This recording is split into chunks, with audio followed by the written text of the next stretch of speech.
Shout out sa aking napakagandang tiyahin, si Tita Nerissa Morales Dipos. Yan, isa po siyang chef dito sa Dubai, ano? Tama ba? Dubai nga ba? Basta chef siya dyan sa ibang bansa. Naku, yari ako kay tita, ano? Hindi ko alam kung basta chef po siya, napakagaling na chef dyan sa ibang bansa, ano? Nag-iingat po kayo lagi dyan, ano? Pag uwi mo dito, alam mo na, size 8. Hindi, joke lang po. Mga kaibigan, si Tita Nerissa nag-YouTube din po yun, ano? Paki-suportahan naman po natin ang kanyang YouTube channel, ang Chef Nerissa. Yan, Chef Nerissa, YouTube channel niya.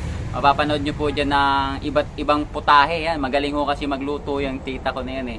Yan po, mga iba't ibang luto, mga technique sa pagluluto, ano? Yan po, papapanood nyo po dyan. So yun lang po, mga kaplatics, dito na po muna natin tatapusin itong vlog na to. Stay safe mga kaibigan, mga kaplatics. Ito ang inyong code, Kieromer, nagsasabing, sweet lang!